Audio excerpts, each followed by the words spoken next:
अच्छा जी,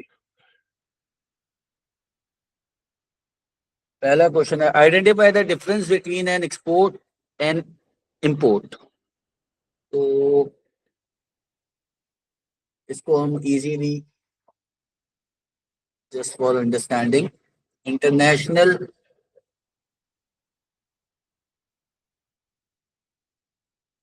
selling and buying, ठीक है। या हम इसको इस तरह से भी कर सकते हैं, for example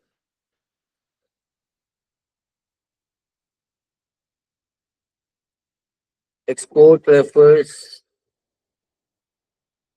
to a country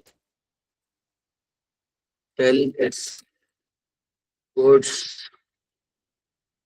and services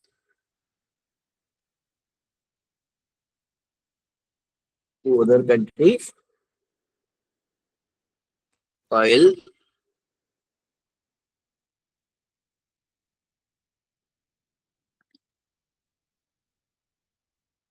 imports is when a country buys goods and services from the world। ठीक है बेटा। अच्छा, एक्सप्लेन व्हाई कमर्शियल बैंक में इंक्रीज देयर लेंडिंग।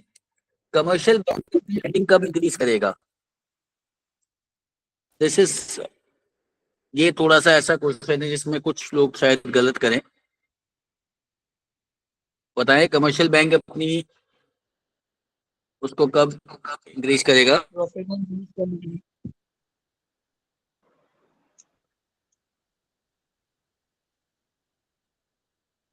जी बेटा, एनी आइडिया कमर्शियल बैंक कब अपनी लैंडिंग को increase करेगा? सर प्रॉफिट इंक्रीज करने के लिए। क्यों नहीं? हाँ, प्रॉफिट इंक्रीज करने के लिए, ठीक है। एक तो हाई इंटरेस्ट है, जब हाई इंटरेस्ट होगा तो उस पर इंटरेस्ट अर्न करने के लिए, to earn higher interest, right. जो वर्ड है ना वो यहाँ पे हायर इंटरेस्ट है। दूसरा, एक तो ये हो गया ना, when they want to sir gain वो इंटरेस्ट। ब्रांड अपनी वो प्रमोशन कर लेगा कि ये बैंक तो सबको देता है पैसे। नहीं, और इसके अलावा एक बहुत इंपॉर्टेंट पॉइंट है जो आप मिस कर रहे हैं। देखिए, एक पॉइंट ये भी हो सकता है ना कि जब बैंक के पास डिपॉजिट्स बहुत ज्यादा हो जाएंगे, तो डेफिनेटली, क्योंकि जब वो डिपॉजिट करेगा अपने पास, तो आपको पता है कि बैंक को इंटरेस्ट देना भी तो है ना। तो जब तक वो इन्वेस्ट नहीं करेगा, तो वो क्या करेगा, कहाँ से देगा? अपने पास से देगा पैसे। ऑब्वियसली बैंक अपने पास से तो पैसे देता नहीं है। जब वो दूसरों को पैसे देगा, तो फिर वहां से उसको इंटरेस्ट मिलेगा, उसमें से वो कुछ इंटरेस्ट जो है उन लोगों को देगा जिसने बैंक के पास पैसे जमा करवाए होंगे, राइट।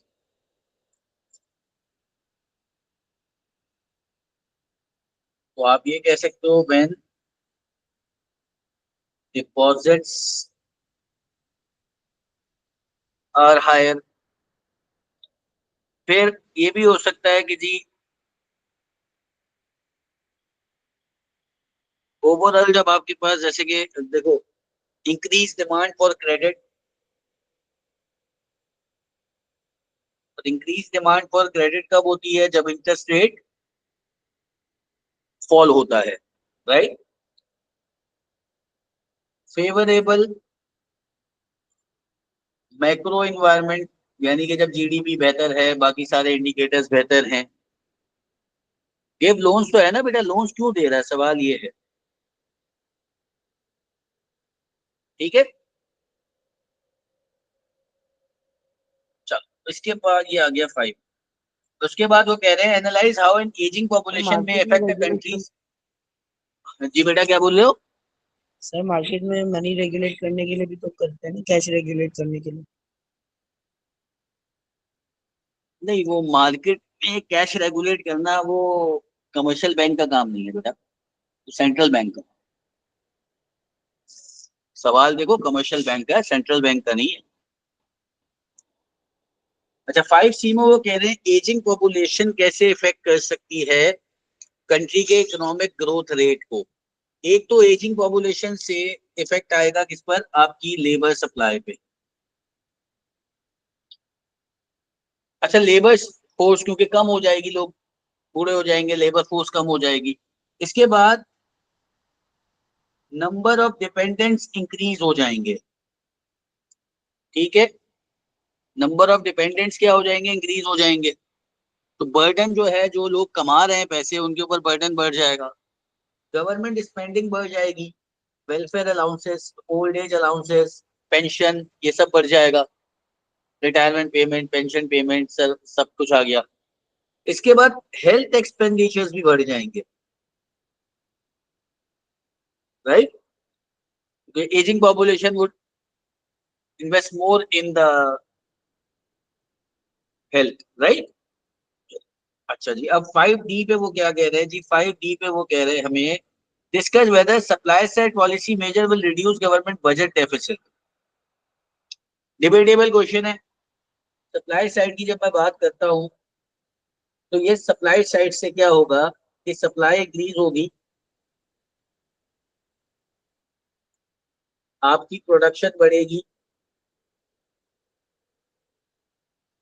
या तो प्रोडक्शन इंक्रीज हो जाएगी या फिर प्रोडक्शन एफिशिएंट हो जाएगी, कॉस्ट इफेक्टिव हो जाएगी, जिसकी वजह से आपकी एक्सपोर्ट्स कॉम्पिटिटिव हो जाएंगी। तो जाहिर सी बात है, जब आपकी एक्सपोर्ट्स कॉम्पिटिटिव हो जाएंगी तो ये बेहतर हो जाएगा, आपका जो बजट डेफिसिट है। फिर सब्सिडी, लोअर प्रोडक्शन कॉस्ट, हाँ, मोर एक्सपोर्ट्स, एक्सपोर्ट्स कॉम्पिटिटिव हो जाएंगी तो मोर एक्सपोर्ट्स, एक्सपोर्ट्स कॉम्पिटिटिव हो गई तो मोर फॉरेन रिजर्व आपके पास आ जाएंगे।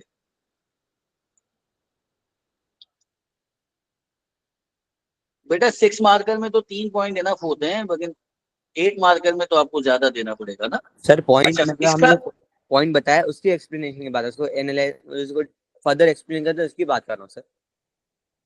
बस डबल एक्सप्लेन कर दो, यानी कि एक इम्पैक्ट बताओ और उस इम्पैक्ट का इम्पैक्ट बता दो बस।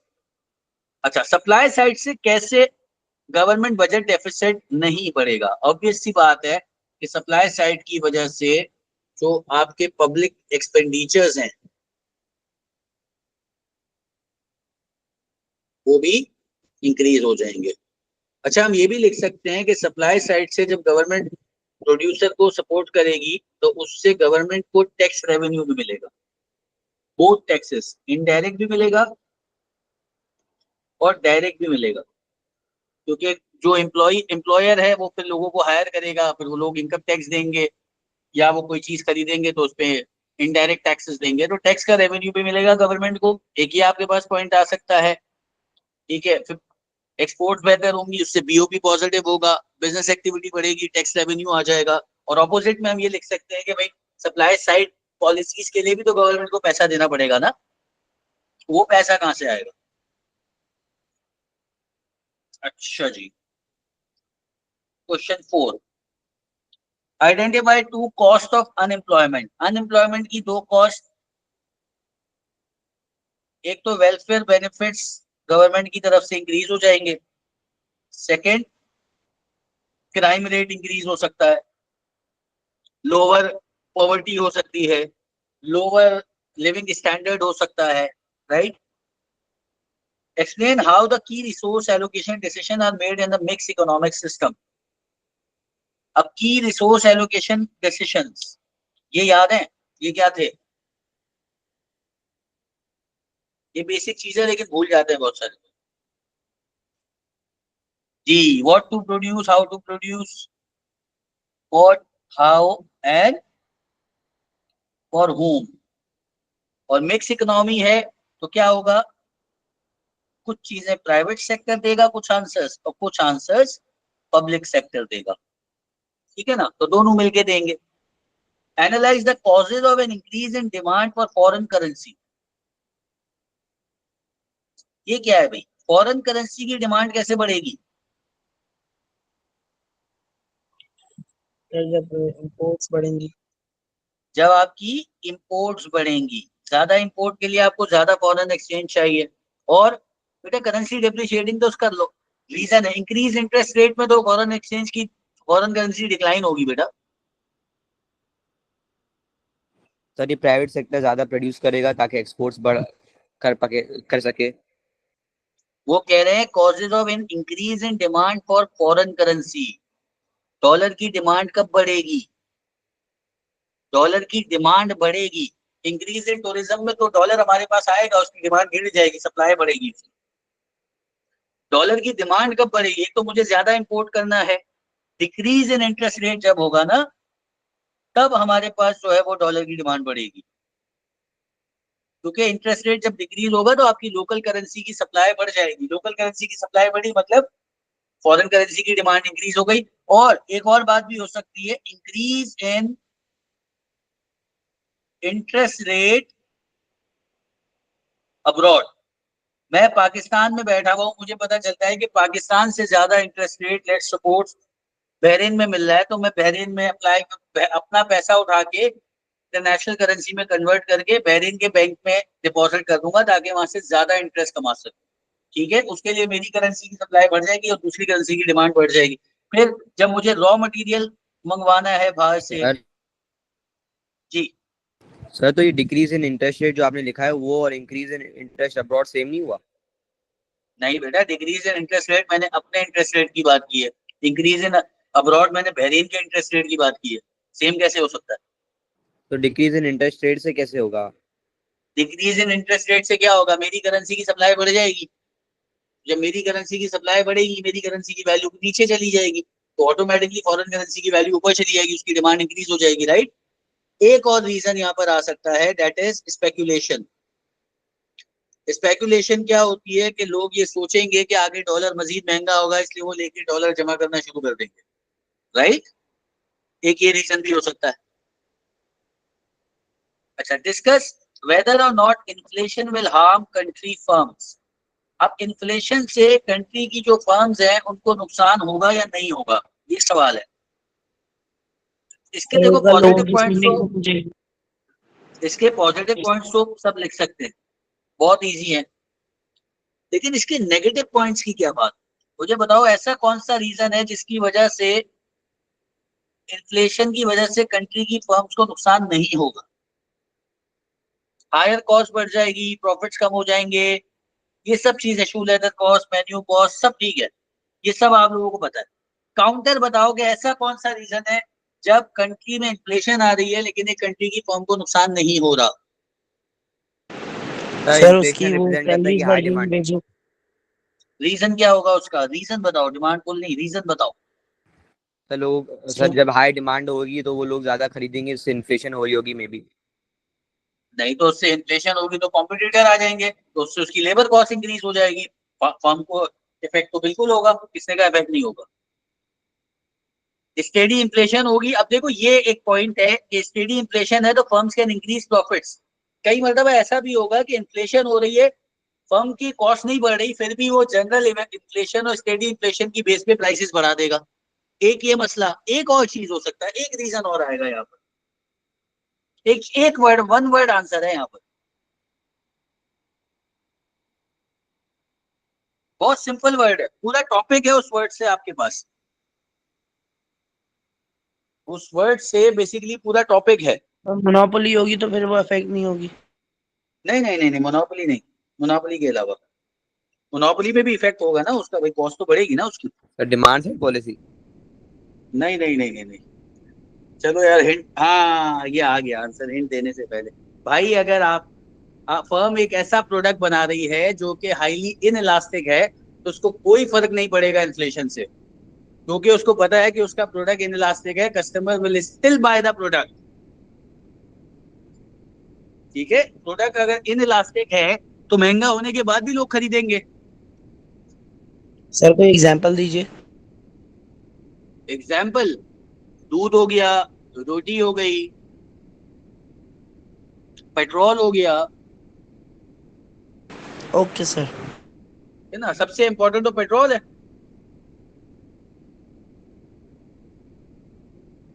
आप देखो, पेट्रोल पंप वाला हमेशा फायदे में रहता है। पेट्रोल की प्राइस कम होती है तब भी उसको फर्क नहीं पड़ता, प्राइस बढ़ती है उसको तब भी फर्क नहीं पड़ता।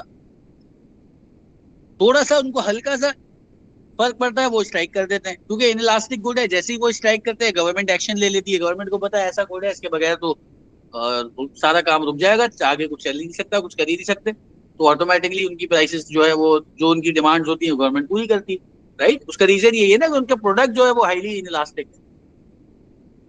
तो जितनी भी इन्फ्लेशन आ जाए पेट्रोल पंप वाला कभी भी नुकसान में नहीं रहेगा।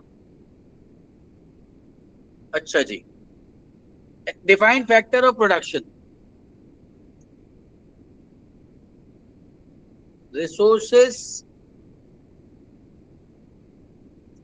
रिक्वायर्ड फॉर प्रोडक्शन, एग्जाम्पल में आप लैंड, लेबर, कैपिटल जो भी है लिख सकते हैं। Two reasons why building workers may not become teachers. जी भाई। lack of experience, lack of knowledge. Qualification, हाँ, क्वालिफिकेशन में दोनों चीजें आ गई ना, एक्सपीरियंस और चलो वो दोनों चीजें आ गई। और एक और वर्ड हो सकता है, अगर हमारे अगेंस्ट में एक पॉइंट हमें बिल्कुल मिल जाएगा बेटा, ऑक्यूपेशन, हाँ, ऑक्यूपेशनल मोबिलिटी, सही है। ये एक जवाब तो खैर वही है जो दूसरों ने दिया, मगर ये प्योर इकोनॉमिक वर्ड्स में आंसर दे दिया। पर्सनल प्रेफरेंस, प्रेफरेंस भी हो सकती है। एक और भी चीज है, स्पेशलाइजेशन, राइट। चल, analyze how a small firm can compete successfully with a large firm in the same industry। हाँ भाई, ये कुछ मजेदार चीज है। नीश मार्केट है तो फिर सेम इंडस्ट्री, हाँ चलो कह सकते हैं, बट ये बहुत ज्यादा अपीलिंग पॉइंट नहीं है बेटा, ये बहुत ज्यादा अपीलिंग पॉइंट नहीं है, ये थोड़ा मजेदार सवाल है।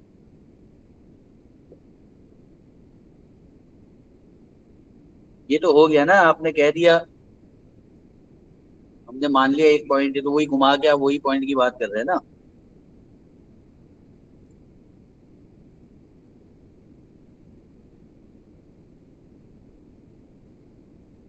ये थोड़ा सोचने वाला सवाल है। High firm will have more finance, जी, पर्सनलाइज सर्विसेज, बिल्कुल, कस्टमर के साथ personalize customer relation is the right answer. और क्या हो सकता है?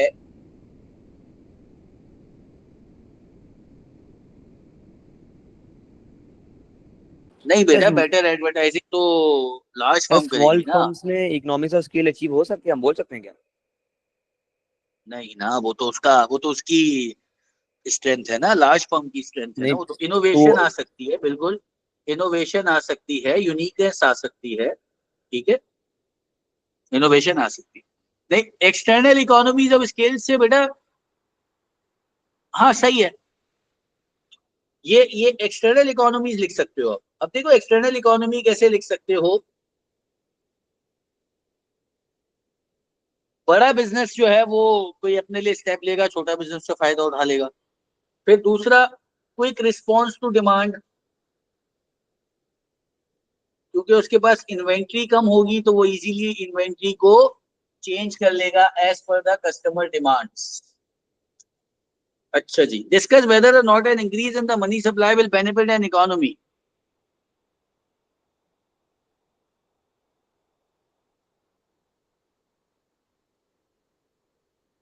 जी भाई, मनी सप्लाई बढ़ गई तो कैसे होगा, क्या होगा? यहाँ कर लेते हैं इसको, ये 3D है। इंटर मनी सप्लाई बढ़ेगी तो एग्रीगेट डिमांड बढ़ेगी, एम्प्लॉयमेंट बढ़ेगी, जीडीपी बढ़ेगा, एक्सपोर्ट्स बढ़ेगी। नुकसान क्या है? टैक्स बढ़ेगा। नुकसान क्या होगा? जी, इन्फ्लेशन आ जाएगी, इन्फ्लेशन आ जाएगी, और क्या होगा? बीओपी नेगेटिव हो जाएगा क्योंकि इंपोर्ट्स बढ़ जाएंगे। Exactly exactly. जी, अनसस्टेनेबिलिटी आ जाएगी, सही बात, ठीक है, गुड पॉइंट। चले जी, अच्छा अब क्वेश्चन 2 पे आते हैं। Identify difference between economic goods and free goods. ये तो बहुत आसान है यार।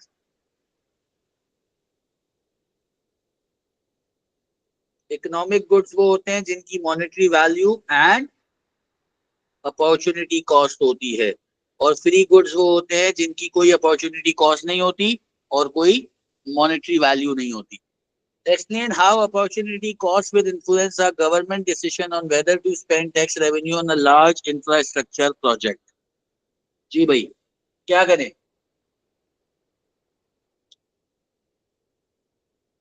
चलो थोड़ी सी पॉलिटिकल बात कर लेते हैं। इमरान खान साहब कहते थे कि ट्रेनें पुल बनाने से कौमें नहीं बनती,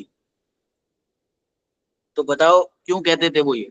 शहबाज शरीफ और नवाज शरीफ ने बहुत सारे पुल बनाए, मोटरवेज बनाए। इमरान खान ने कहा मोटरवे बनाने से कौम नहीं बनती। तो वो सर बात उसने कर रहे थे एजुकेशन की बेसिकली प्रॉब्लम किया था।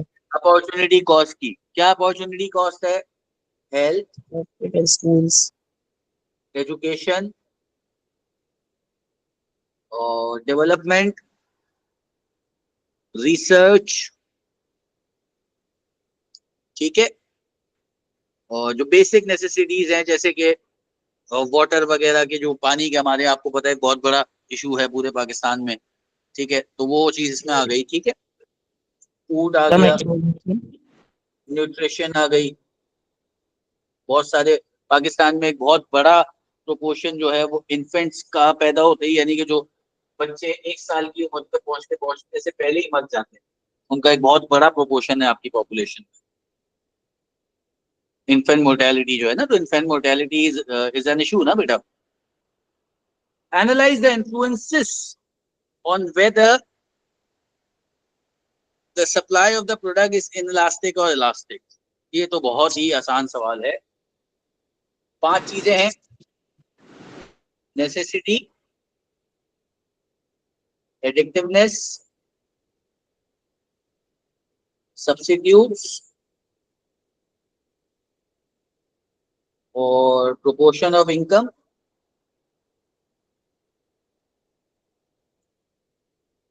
ठीक है जी।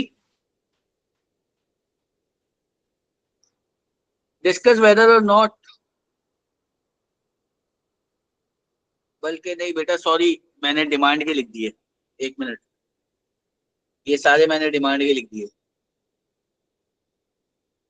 ये तो सब डिमांड के हैं, हमें सप्लाई के लिख। सप्लाई, हाँ जी बेटा, पीईडी के लिख दिए थे, सॉरी सॉरी।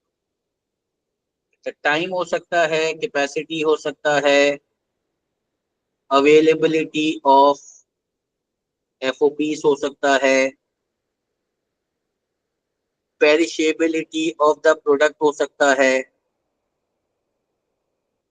टेक्नोलॉजिकल एडवांसमेंट भी हो सकता है, बिल्कुल। डिस्कस वेदर और not government should ban burning of wood to heat homes. इससे क्या मसला है? क्या करना चाहिए गवर्नमेंट को? बंद करना चाहिए, नहीं करना चाहिए?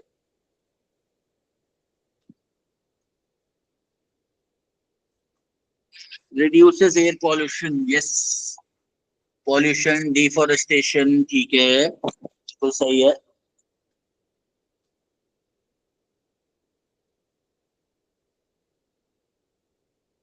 कार्बन एमिशंस, हेल्थ बेनिफिट्स, सही है सही है सही है सही है, सारे सही जा रहे हैं पॉइंट्स।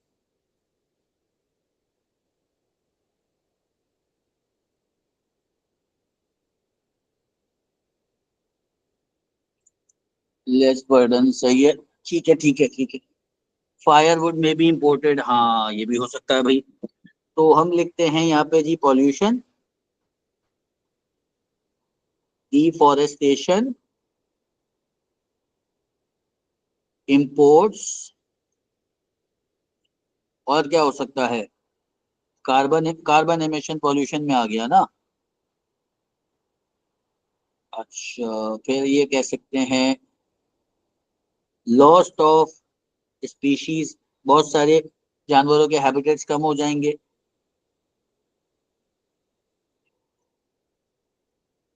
और क्यों बैन नहीं करना चाहिए? इसको बैन क्यों नहीं करना चाहिए, इसके बारे में भी कुछ सोच लें। हायर हीटिंग कॉस्ट नहीं, हीट करोगे तो क्या बचेगा? चारकोल। इलेक्ट्रिसिटी कॉस्ट बचेगी ना भाई, इलेक्ट्रिसिटी बचेगी आपकी, और आपके पास जो बाकी महंगी सोर्सेज ऑफ हीट या एनर्जी हैं वो बचेंगी आपकी, राइट। उसमें आपको बेसिकली बेनिफिट्स मिल जाएंगे।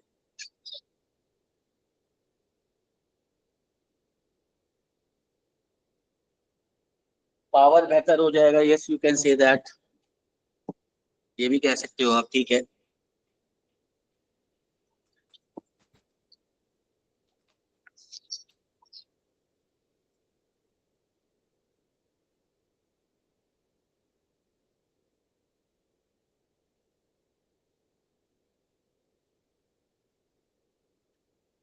सही है, सारे पॉइंट सही है।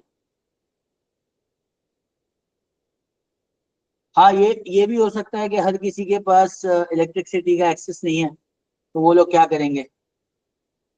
हाँ, तीन, अगर दो डिसएडवांटेज लिख दो तो, मतलब जैसे अगर तुम इसको सपोर्ट कर रहे हो कि हाँ भाई आप कहते हो गवर्नमेंट को बैन करना चाहिए, तो फिर कोशिश करो कि तीन डिसएडवांटेज लिख दो, एक एडवांटेज लिख दो, या दो एडवांटेज अगर लिख दोगे तो फिर तो it will be very good. वरना ये है कि एक भी काफी है, लेकिन अगर दो लिख दोगे तो वो ज्यादा, आप कह सकते हो कि आपका, मतलब आप समझ लो कि गलती के चांसेस उसमें और कम हो जाएंगे ना। अदरवाइज एक काफी है, एक में मसला नहीं है। जो एग्जामिनर की रिक्वायरमेंट है वो एक से भी पूरी हो जाएगी।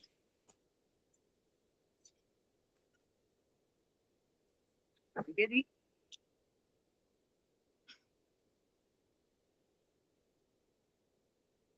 ग्राफ्स, बेटा ग्राफ्स देखो, आप देखें जहां पे ग्राफ फिट हो सकता है। अब इसमें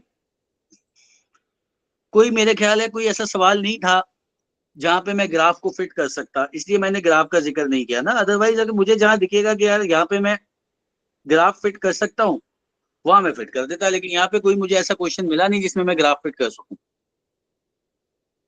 अच्छा जी, अब ये देखें, एक्सप्लेन टू रीजन, नहीं, अब देखो ये तो खैर आप ऊपर से कैलकुलेट कर लोगे, मसला नहीं। हम इसको जनरली सॉल्व करते हैं, वैसे तो आपको पता है कि ये केस से हो जाता है, बट हम इसको थोड़ा सा जनरली सॉल्व करते हैं।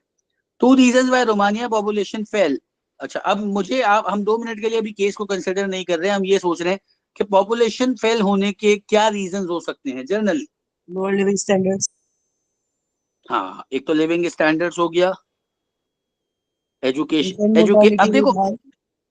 डेथ रेट हो गया, मेल न्यूट्रिशन हो गई, फीमेल पार्टिसिपेशन इन वर्क से पॉपुलेशन कम हो जाएगी। क्या हो गया भाई, इमिग्रेशन, इन्फेंट, हाँ इन्फेंट मोट। अच्छा, वुमेन पार्टिसिपेशन से वैसे पॉपुलेशन कम होगी, कैसे होगी। जब वो वर्कफोर्स पे ध्यान देंगी तो फिर वो अर्ली मैरिजेस नहीं होंगी। हाँ सही, ठीक है ठीक है ठीक है ठीक है। अच्छा भाई, वाई इमिग्रेशन में इंक्रीज इन फ्यूचर, इमिग्रेशन क्यों बढ़ेगी, इन्हीं फीचर्स को बेहतर कर दो। भाई लिविंग स्टैंडर्ड अच्छे हो गए, हेल्थ स्टैंडर्ड अच्छे हो गए, एजुकेशन अच्छा हो गया, जॉब अपॉर्चुनिटीज बढ़ गई, ठीक है। हाउस होल्ड स्पेंडिंग क्यों बढ़ती है,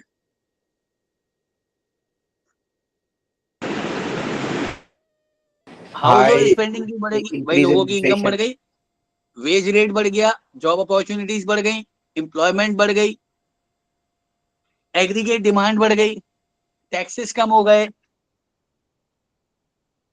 कंज्यूमर कॉन्फिडेंस बढ़ गया। सही है, ये सारे पॉइंट सही हैं, ठीक है ठीक है, सारे पॉइंट सही। इंटरेस्ट रेट कम हो गया। अच्छा, अब देखो यहाँ पे कह रहे हैं draw demand and supply diagram to show the effect of setting a maximum price on electricity. Maximum price electricity पे क्या होगा।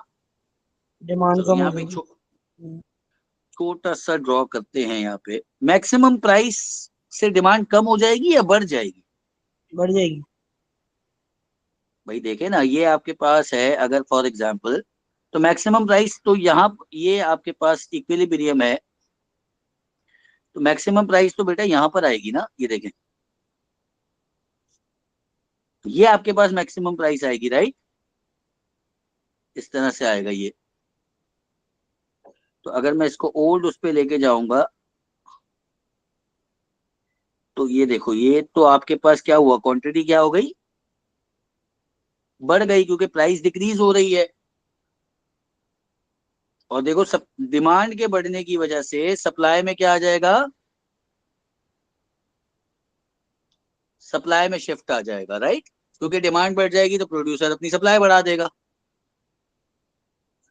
मैक्सिमम प्राइस बेटा हमेशा बिलो इक्विलिब्रियम आएगी, अब रहेगी तो फायदा क्या फिर।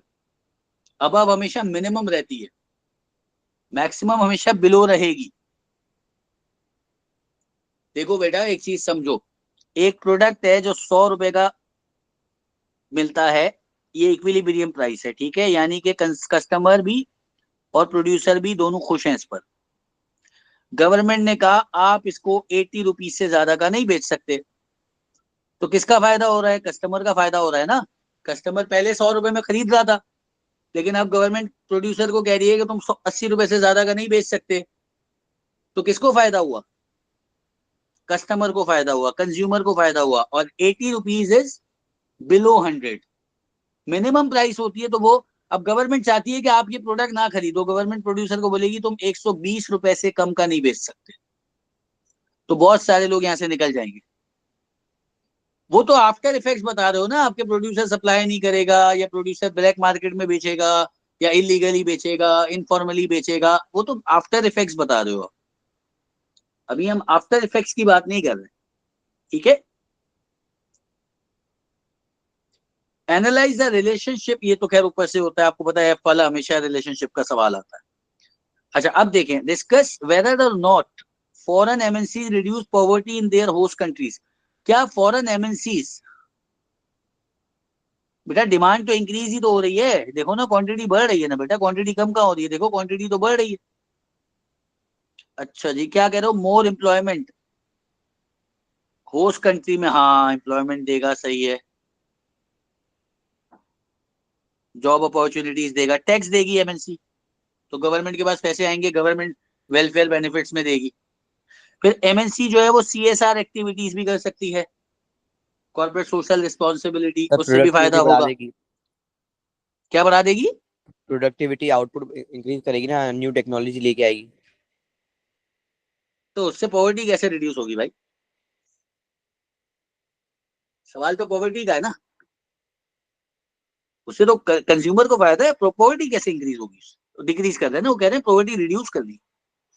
देखो एम्प्लॉयमेंट से पॉवर्टी रिड्यूस होगी, टैक्सेस जब वो देंगे तो गवर्नमेंट के पास पैसा आएगा, गवर्नमेंट खर्चा करेगी। हाँ ऑपोजिट में लिखूं तो एक्सप्लॉइटेशन ऑफ वर्कफोर्स लिख सकता हूँ कि ये मजीद वो करें। अच्छा टैक्स इवेजन भी कर सकते हैं ये लोग, क्योंकि इकोनॉमिक डिपेंडेंसी हो जाएगी तो टैक्स इवेजन करें और गवर्नमेंट को मजीद मसला करें। अच्छा फिर ये कि ये भी हो सकता है सर कि ये ये लोग भी गवर्नमेंट को फोर्स, जी बेटा बोले। सर ये भी हो सकता है ना, वो सिर्फ स्किल लेबर को क्या वो हायर करें, तो इसलिए ज्यादा वो एम्प्लॉयमेंट जनरेट नहीं हो सकती अगर अनस्किल्ड लेबर हाँ होगी तो। बिल्कुल, ये भी हो सकता है कि वो लेबर की डिमांड ही ऐसी रखेंगे वहां के लोगों को काम ना मिले, पॉल्यूशन बढ़ा सकते हैं वो, जिसकी वजह से फिर ये भी हो सकता है कि वो पॉल्यूशन बढ़ाएंगे जिससे गवर्नमेंट का खर्चा उस नेगेटिव एक्सटर्नलिटीज की तरफ ज्यादा हो जाएगा। देखो थोड़ा सा ये, थोड़ा सा डिटेल में एक चीज समझा रहा हूँ, उसको जरा समझो। फॉर एग्जाम्पल गवर्नमेंट की जो स्पेंडिंग होती है ना, उसमें एक चीज होती है आपके पास कि गवर्नमेंट नेगेटिव एक्सटर्नलिटीज को कम करने के लिए काम करती है, ठीक है ना, पैसा लगाती है अपना। अब अगर एक ऐसी कंपनी है जो कि एक अच्छी खासी एम्प्लॉयमेंट क्रिएट कर रही है, एक कंपनी, एक फॉरेन कंपनी, एक एमएनसी जो है वो एम्प्लॉयमेंट जनरेट कर रही है, लेकिन उसकी वजह से नेगेटिव एक्सटर्नलिटीज भी बहुत ज्यादा जनरेट हो रही है, तो ऐसी कंपनी को गवर्नमेंट कुछ भी नहीं बोलेगी और अपने पास से पैसे लगा के उनके जो नेगेटिव एक्सटर्नलिटीज होंगी उसके ऊपर काम करेगी। अब जब गवर्नमेंट नेगेटिव एक्सटर्नलिटीज पे काम करेगी तो उसको वहां पे पैसे खर्च करने के लिए हो सकता है वेलफेयर बेनिफिट्स में से कुछ कमी करनी पड़े। तो जिन लोगों को अनएम्प्लॉयमेंट अलाउंस मिल रहा था उनको हो सकता है अनएम्प्लॉयमेंट अलाउंस ना मिले, जिससे पॉवर्टी रिड्यूस होना तो एक तरफ, उल्टी मजीद बढ़ जाए, राइट। अच्छा फिर देखिए, डिस्कस वेदर और not a higher proportion of women is likely to enter। अच्छा अब ये मैं यहाँ पे मैं इस सवाल को थोड़ा सा रिफ्रेश कर देता हूँ, जर्नल कर देता हूँ, वैसे तो केस से रिलेटेड है ना, वो केस पढ़ के हमें पता चलेगा। Higher proportion of women in the workforce, उसके रीजंस क्या होते हैं? 3 मेन रीजंस होते हैं फीमेल के वर्कफोर्स में आने के लिए। 3 मेन रीजंस होते हैं। एक होता है एजुकेशन, ठीक है, सबसे पहली चीज। एक डिस्क्रिमिनेशन जब खत्म हो जाती है, और आप कह सकते हो कि मोबिलिटी। वर्किंग कंडीशंस बहुत इंपॉर्टेंस रखती हैं। वर्किंग कंडीशंस हो गई। सोशल नॉर्म्स तो बेटा वो एजुकेशन की वजह से ही चेंज होगी ना। सोशल नॉर्म्स कैसे चेंज होंगी? अवेयरनेस आएगी ना एजुकेशन से। आप इसको कनेक्ट कर सकते हो कि भाई एजुकेशन से अवेयरनेस आएगी, और उसकी वजह से जो सोशल नॉर्म्स चेंज होंगी, तो ऐसी बात है फिर मोर female will come into the workforce. फिर उसके अल्टीमेट बेनिफिट्स हैं कि भाई हाँ, इनकम लेवल भी आ सकता है। ये भी हो सकता है। अच्छा, इसको डिस्क्रिमिनेशन से हम जोड़ सकते हैं। इनकम लेवल के दो चीजें। एक तो ये कि हो सकता है कि भाई मेल फीमेल की इनकम डिस्क्रिमिनेशन खत्म हो जाए तो फीमेल ज्यादा आ जाए। दूसरा ये भी हो सकता है कि हाउस होल्ड की इनकम इतनी कम हो जाए कि वो मजबूर हो जाए कि जी, मतलब एक आदमी कमा रहा है तो मजबूर हो जाए कि दूसरे को भी कमाना पड़े, राइट। तो उस चक्कर में इनकम को रेगुलेट करने के लिए फीमेल्स को आना पड़े। ठीक है, सही है। ग्लास सीलिंग इफेक्ट भी सही है, ठीक है। अच्छा जी, वैसे ये बड़ा आसान केस है, इतना कोई मुश्किल केस है नहीं। अच्छा जी, और बताइए बेटा, और कोई क्वेश्चन जहन में आ रहा है तो मुझे बता दीजिए। ये एनोटेट हुआ हुआ paper along with the recording मैं आपको शेयर कर देता हूँ, ताकि एक बार आप इसको दोबारा से गो थ्रू करके देख सकते हैं। सर एक सवाल है 4 मेरा। पॉइंट्स तो ज्यादा काफी है बेटा, 3 पॉइंट्स लिखोगे तो भी बहुत अच्छे मार्क्स। सर एक सवाल था। सर सिर्फ ये बता दें कि एक्सेप्शन एक्सेप्शन को कैसे ढूंढते हैं? क्या चीज? एक्सेप्शन को कैसे ढूंढते हैं टेबल में, एक्सेप्शन को? किस चीज की एक्सेप्शन?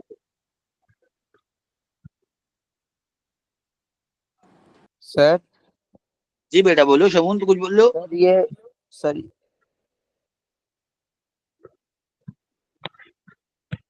अच्छा, देखिए भाई, फाइव, पहले ये बता देता हूँ, 5 मार्कर का जो सर टेबल होता है,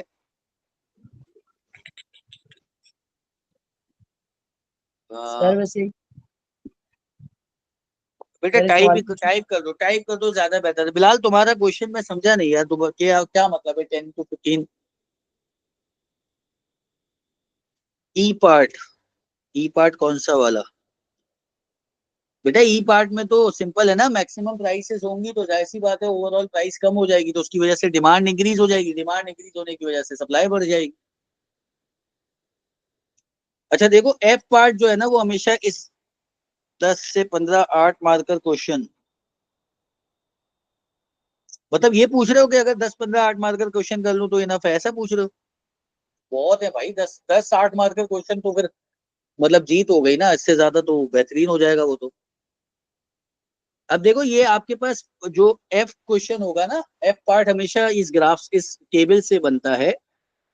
अब वो इन दो चीजों के बीच में आपसे रिलेशनशिप पूछ रहा है, तो आप देखें कि भाई ये डिक्रीज हो रही जा रही है, तो ये इंक्रीज हो रही है, या ये इंक्रीज हो रही है, डिक्रीज हो रही है, तो वो ऐसे ही होगा।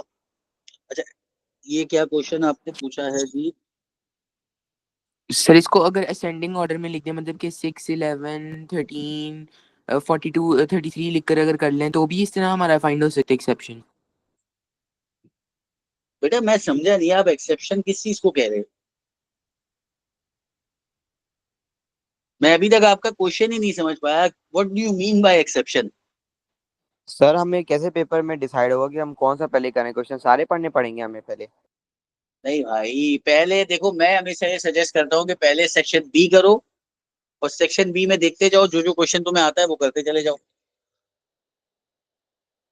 शमून बेटा, जी बेटा बोलो। तुम्हारा दिया, एक मिनट, तुम्हारा मैसेज में पढ़ रहा हूँ, रुको। तुमने पूछा है analyse the impact of simultaneous increase in government spending and interest rate on the economy, considering the effects on aggregate demand. और भाई ये इतना मुश्किल सवाल कहाँ से लिया है? ये तो ए लेवल्स का सवाल है, ऐसा इतना मुश्किल सवाल तो आएगा ही नहीं।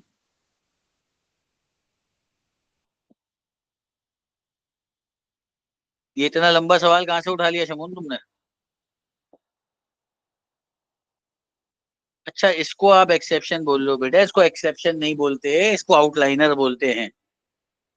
वो एक सर ने दिया था, ये ए लेवल्स का सवाल है भाई, इस तरह का सवाल ओ लेवल्स में कहाँ आता है। अच्छा बेटा, आप ये जो पूछ रहे हो ना एक्सेप्शन, इसको हम कहते हैं आउटलाइनर। तो हाँ बिल्कुल, आप उसको अगर अरेंज कर लोगे तो आउटलाइनर निकाल लोगे, बिल्कुल। आई अंडरस्टैंड, अब मुझे समझ में आ गया आप क्या पूछना चाह रहे थे।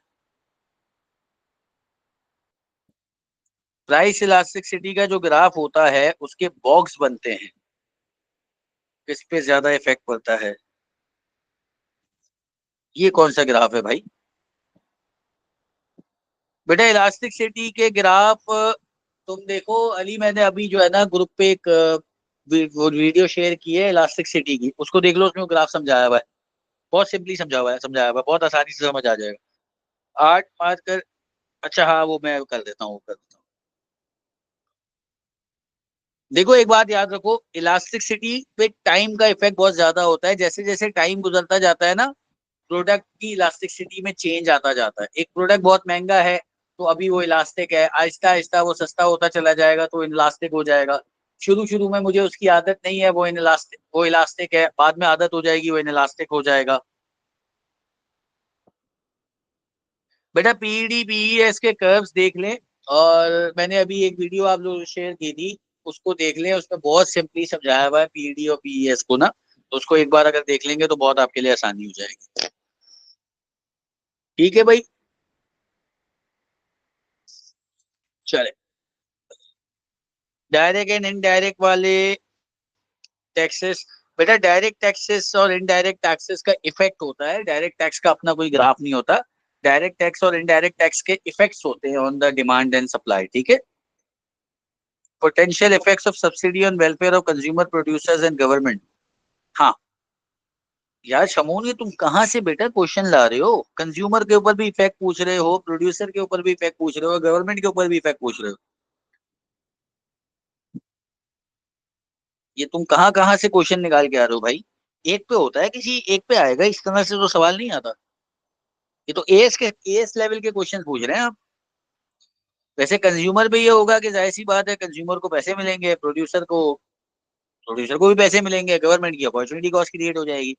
कौन से डायग्राम्स बनाने आने चाहिए बेटा? देखो डिमांड एंड सप्लाई मेनली आपको आना चाहिए, पीपीसी आना चाहिए, और डिमांड सप्लाई और पीपीसी, ये तीन मेनली आपको आने चाहिए। शिफ्ट के जो डायग्राम्स है सबसे ज्यादा डिमांड एंड सप्लाई में, जो शिफ्ट वाले डायग्राम्स है ना, वो आपको लाजमी आना चाहिए। पीपीसी का भी शिफ्ट आपको सही से आना चाहिए, डिमांड सप्लाई का शिफ्ट आपको सही से आना चाहिए, क्योंकि मेजर एरर जो होता है ना वो शिफ्ट में ही होता है। ठीक है भाई, चलें, अब हम यहाँ स्टॉप करते हैं, और इसके बाद कोई भी क्वेश्चन निकलता है व्हाट्सएप आप कर सकते हो, कोई परेशानी नहीं है, ठीक है। एक्सचेंज रेट की नहीं, एक्सचेंज रेट की कोई डायग्राम अलग से नहीं होगी, वही डिमांड सप्लाई वाली ही बनती है बेशक। जी जी बेटा, मैं कर देता हूँ। ठीक है बेटा, चलें, बाकी ये रिकॉर्डिंग में थोड़ी देर में शेयर कर देता हूँ, और ये एनोटेटेड पेपर भी शेयर कर। अल्लाह हाफिज, गुड लक।